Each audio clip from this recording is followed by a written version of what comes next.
¿Qué crees que podría acabar con todo un pueblo en una noche?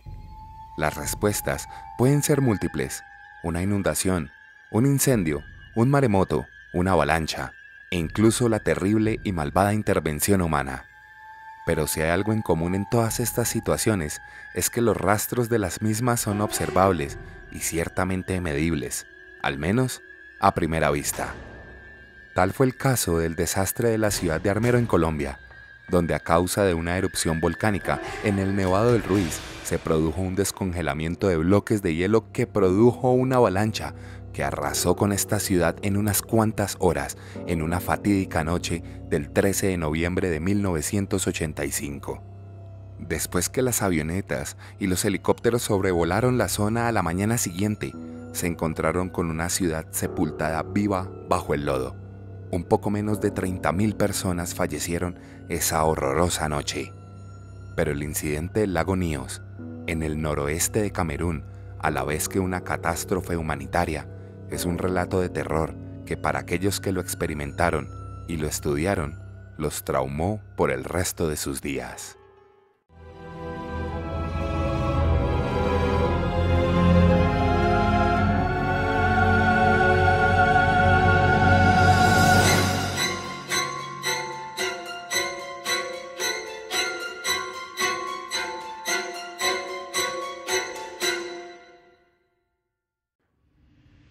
Es un día ordinario para el doctor Emmanuel Nubi. El 22 de agosto de 1986, el doctor Emmanuel era el jefe de médicos del centro de salud de la aldea de Subum, en el noroeste de Camerún, y había pasado el día anterior en otro pueblo cercano. Como siempre, se subió a su bicicleta en la mañana para volver a casa. El viaje, al principio, era como cualquier otro, o eso fue lo que él pensó. Todo empieza cuando el doctor se tropieza con un antílope muerto. No le parece nada extraño. Es normal que los animales mueran en las sabanas africanas. Emmanuel ata el antílope a su bicicleta, puesto que este animal era aprovechado por los habitantes del sector para usar su piel, sus cuernos e incluso, si era posible, para el consumo. Así continúa su viaje. A medida que avanza, le parece extraño algo. Silencio. Hay un absoluto silencio. No se escucha el ganado, ni ha visto ningún poblador en la zona. Tampoco se ven aves en el cielo, ni los insectos se reportan en las horas tempranas de la mañana. Es una paz monstruosa. Mientras se abre paso, nota más animales muertos a los costados del camino. Esto sí es inusual. El doctor se apresura a la pequeña villa de Níos, cerca al lago del mismo nombre, en busca de respuestas. Lo que encuentra, en cambio, es una escena peor que una película de terror. Los habitantes yacen muertos por todos lados, como si una fuerza invisible los hubiera matado. No hay una sola alma viva en el pueblo. Todo está muerto. El doctor Emmanuel se apresura a volver al pueblo de Wum, donde había pasado la noche anterior, y avisar acerca del extraño y aterrador hallazgo. Mientras tanto, en otro sitio, Efraín Chi se despierta la madrugada del 22 de agosto en su casa de barro, que queda sobre un acantilado considerablemente alto. Tiene dolor de cabeza, no se siente bien. Extrañamente, no tiene recuerdos de la noche anterior. Una de las pocas cosas que recuerda es haber escuchado un rugido muy fuerte, como un trueno, pero largo. Efraín se levanta de su cama, pero enseguida trastabilla, casi pierde el equilibrio, se balancea de adelante hacia atrás, intentando ganar control de sus extremidades. Esto le preocupa, así que decide ir a revisar a sus hijos al cuarto que queda cercano, una vez controla sus extraños movimientos. Sin embargo, en vez de ir a la habitación de sus hijos, está fuera de su cabaña, pero no sabe cómo llegó ahí. Quería ir donde su familia, pero terminó saliendo de su casa. Su cuerpo no estaba obedeciendo las órdenes de su cerebro, está actuando como un autómata. Esto ya lo estaba asustando. Después de revisar a sus hijos, los cuales seguían durmiendo, Efraín decide salir de su casa. El pueblo de Níos se divide en dos. Alto Níos, que es la zona alta donde reside una parte de la población que se encuentra sobre unas colinas alrededor del lago, y Níos Bajo, que es donde reside el grueso de la aldea, también muy cerca al lago. Cuando Efraín sale de su casa, espera ver a sus vecinos y preguntarles si alguien más estaba como él, supremamente desorientado, pero no ve a nadie. Y aquí vuelve y se repite la misteriosa característica con la que se encontró el doctor Emanuel: silencio. A esa hora de la mañana deberían poder escucharse los babuinos. Los molestos insectos deberían estar revoloteando mientras las aves los cazaban. El mundo entero se había apagado. Un grito saca a Efraín de su desconcierto. Una mujer, a unos 60 metros, está gritando como loca. Efraín empieza a correr hacia ella para ver qué es lo que está sucediendo, y mientras se acerca, ve que alrededor de la mujer hay unas formas en el suelo, pero por la distancia no las puede reconocer bien. Pero cuando llega al sitio, queda perplejo, aterrado. Su cara se vuelve una mueca de horror al ver toda la familia de esta mujer que yace en el piso, sin vida, pero pareciera que estuvieran durmiendo. Efraín sintió una pena terrible, pero en el momento no podría hacer nada. Decidió buscar respuestas, así que bajó de la colina y se encaminó al Bajo Níos. Mientras se acercaba a la aldea, encontró más animales muertos, tanto salvajes como domésticos. Cuando llegó a la parte baja del pueblo, encontró el rastro de muerte. Gente con las ropas rasgadas, tiradas en el piso. Sin embargo, todas las estructuras parecían estar intactas. No había ni el más mínimo rastro de violencia o un desastre natural palpable. Mientras miraba atónito, vio dos personas que venían en su dirección. Se dirigió corriendo hacia ellas, esperando averiguar qué era lo que había sucedido. Estas personas eran un hombre y un niño pequeño que parecía ser su hijo. Ellos venían corriendo también. Efraín se acerca a ellos con las manos levantadas, esperando detenerlos en la carrera, pero ellos lo ignoran. Pareciera que ni lo notan. Es como si estuvieran zombificados. Efraín sigue gritando, corriendo por un momento a la par de ellos, pero ellos ni se inmutan. Están hipnotizados. Siguen trotando, hasta que se pierden en el interior del bosque. La confusión sigue en su cabeza, pero a medida que pasan los minutos, su mente se va aclarando y va ganando más control de su cuerpo, por lo que, finalmente, decide encaminarse al pueblo más cercano para dar alerta sobre la situación. Durante su viaje a pie, Efraín recuerda las historias que le contaba su abuelo acerca de espíritus que habitaban en el lago y lo vengativos que estos podrían llegar a ser si alguien se atrevía a insultarlos u ofenderlos. Seguro eso fue. Alguien hizo una blasfemia. Gracias a Emanuel y a Efraín y otras cuantas personas, las autoridades son notificadas. La noticia se esparció rápidamente en la zona norte del país hasta que llegó finalmente a oídos del presidente de la nación de Camerún de ese entonces, el señor Paul Biya, que ordenó una investigación y acción inmediata para determinar los sucesos ocurridos. El acceso a la zona es sumamente complejo. Les tomó aproximadamente 2 días al ejército y a los equipos médicos arribar. Cuando llegaron, también se encontraron con una escena no menos que apocalíptica. Los pueblos más afectados fueron los de Níos, Subum y Cha.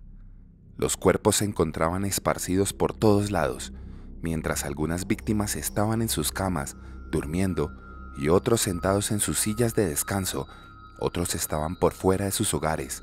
Otros más estaban llegando al bosque e incluso dentro de él, indicando que estaban corriendo o huyendo de algo.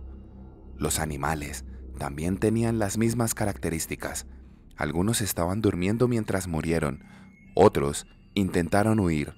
Nada se salvó, ni los insectos escaparon a las garras de su misterioso atacante. Todo se hacía más terrorífico.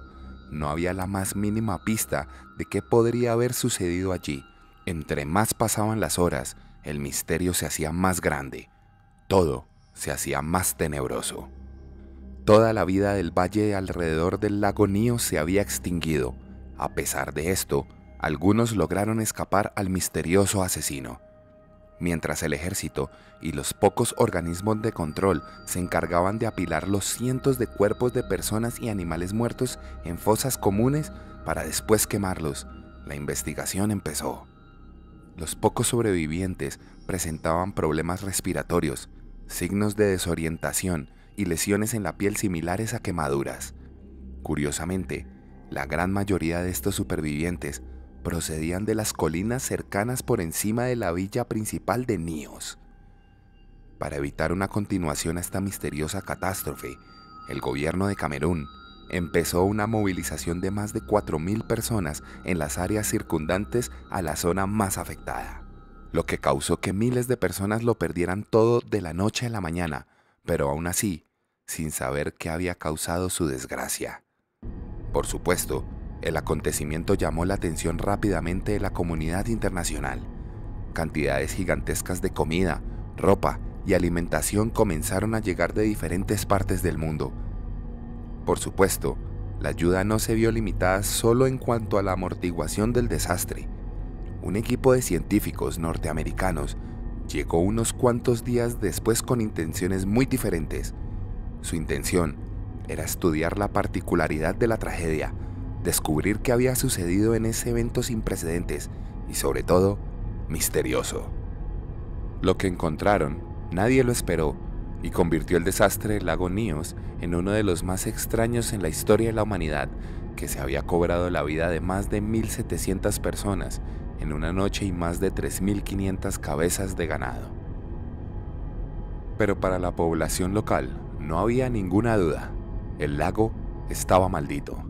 Hacía unos cuantos años, una de las familias más adineradas de la región había sufrido la pérdida de su patriarca. En su lecho de muerte, el jefe de la familia había ordenado que para su funeral se sacrificara la mejor cabeza de res que poseía el clan. Sin embargo, la familia del difunto no estaba dispuesta a deshacerse de su mejor cabeza de ganado, por lo que decidieron desobedecer las órdenes de su difunto líder y sacrificar un animal de menor valor. Esta acción habría hecho que el espíritu del líder hubiera desencadenado una furia sobrenatural sobre toda la región, saciando su sed de venganza, viniendo en una aterradora noche y atacando a todos los pobladores que pudiera con sus extraordinarias habilidades sobrenaturales. Pero aquí viene una de las pistas más importantes. Este despliegue sobrenatural vino por medio de una niebla mística asesina. Pero el grupo de investigación científica encontró algo muy diferente. Al principio, se sospechó de algún tipo de ataque terrorista.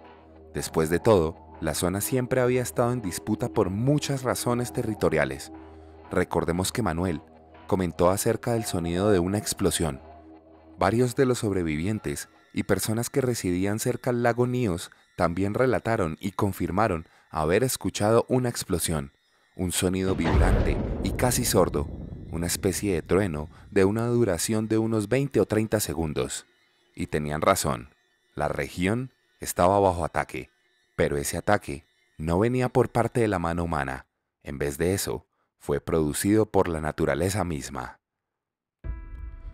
Cuando se empezaron todas las labores investigativas, los científicos detectaron que el lago Níos se encontraba sobre un campo volcánico.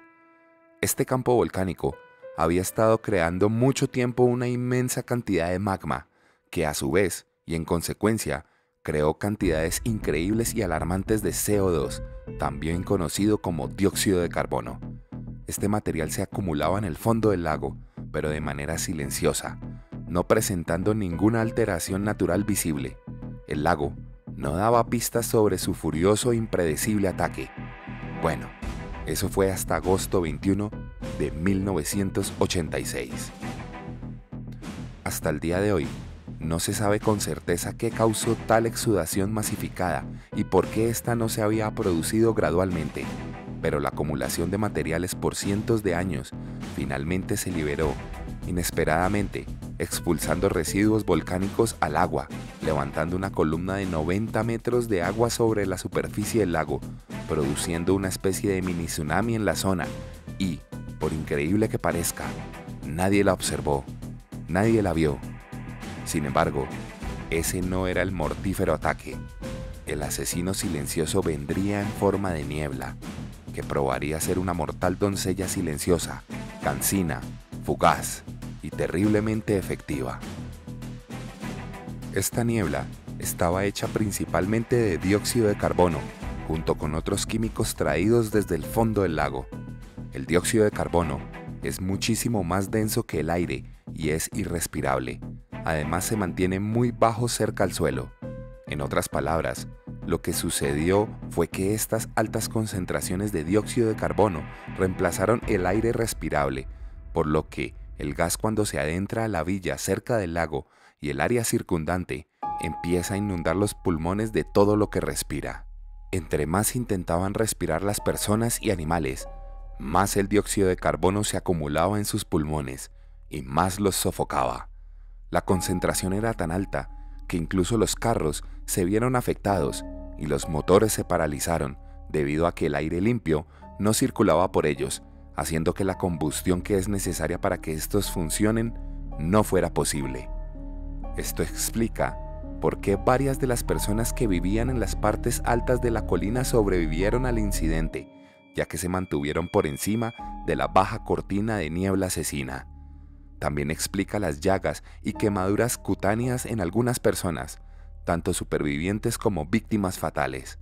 Estas fueron resultados de envenenamiento por CO2. Días posteriores al incidente, el lago tomaría un color rojo sangre, resultado directo de una acumulación masiva de dióxido de carbono en sus aguas y resultando como un testimonio de la increíble tragedia. Todo este acontecimiento incluso daría nombre a un suceso natural que hasta ese momento era poco conocido, la erupción límnica. Después de haber determinado el origen de la tragedia, la tarea de los científicos fue encontrar una manera de evitar que este suceso se presentara de nuevo. Sorprendentemente encontraron una manera muy sencilla de evitar futuros desastres.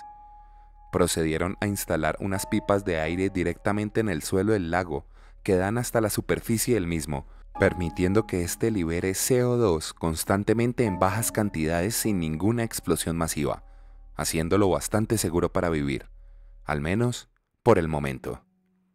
Solo podemos imaginar el terror que sintieron algunos sobrevivientes al despertar en medio de la noche y ver que varios de sus familiares se ahogaban en suspiros vacíos, intentando ganar aire mientras una niebla se filtraba por debajo de sus puertas. Otros veían cómo el terrible vapor los alcanzaba y les arrebataba la vida antes de que pudieran llegar a las partes altas de las colinas circundantes. Otros no fueron ni siquiera conscientes de que la muerte los acechaba en sus lechos de descanso. Prevenir estos desastres es supremamente difícil. Lagos como el Níos, en Camerún, pueden extenderse por gran parte del planeta y ni siquiera estaríamos conscientes de ello. Por el momento, lo único que se puede hacer es seguir expandiendo la investigación geológica en un intento de entender el funcionamiento de cuerpos volcánicos y esperar que nada así se vuelva a repetir. Si te gustó el video, no olvides dejar tu like, suscribirte al canal si es que aún no lo has hecho. Esto me ayuda a seguir trayendo contenido de este tipo. No olvides también activar la campanita de notificaciones y recuerda que puedes seguirme en Instagram en @lafábricaderelatos para que estés al tanto de las novedades del canal. No siendo más por el momento, me despido. Te mando un abrazo desde la oscuridad. Buenas noches.